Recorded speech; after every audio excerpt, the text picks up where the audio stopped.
Assalamualaikum sahabat-sahabat, saya Ashraf daripada Pro Steering. Okey, hari ni kita dalam kereta Honda City TMO. Tapi model ni original dia belum ada leather lagi tau. Cuma ni owner pernah pergi buat tempat lain. Jadi sekarang dia nak suruh kita buka balik semua, repair balik dan kita pasang garnish yang baru. Jadi jom saya tunjukkan cara untuk kita nak buka steering kereta ni. Okey, macam ni nampak dia ada satu lopak dekat bahagian bawah. Kita akan gunakan plastik kuning macam ni untuk kita nak buka. Okey, kita tarik macam tu. Lepas tu dekat bahagian bawah ni dia ada satu kabel warna hitam. Okey. Oh, model ni kabel airbag dia di dalam. Dia ke dalam ni. Okey, yang ni owner dulu tuan yang repair tu dia tak selit masuk ke dalam. Okey, jadi tak apa, kita biar dulu. Saya akan buka lepas ni. Kita pakai dulu T30 untuk kita buka kiri dan kanan.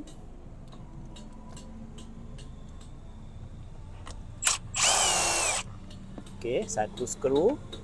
Lepas tu kita buka satu lagi skru.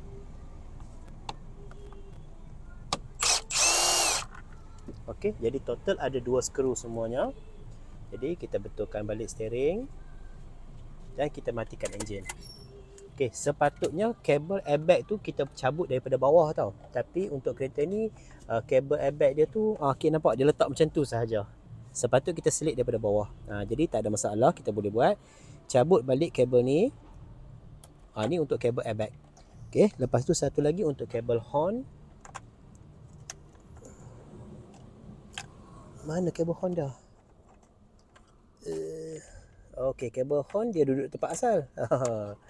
Okey, untuk kabel horn yang ni. Jadi untuk kabel horn pun kita tarik macam ni. Okey, selesai kita buka airbag ni. Seterusnya kita buka bahagian tolong ambil beg tu Sat, beg biru, beg hitam. Kita ambil soket saiz 14mm. Untuk kebanyakan kereta Honda, Honda City, Honda Jazz, Honda Stream, semuanya menggunakan soket saiz 14.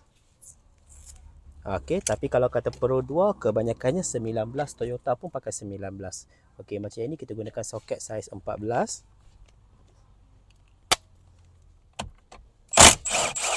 Okey, dia pakai bolt macam ni. Okey, letak ke tepi. Lepas tu kita cari satu marker untuk kita tanda supaya kita nak pasang balik lepas ni kita tak tersilap pasang. Kalau tak nanti takut steering sengit. Okey, kita tanda sikit. Lepas tu kabel ni kita dah cabut. Tak ada apa, kita ketuk saja.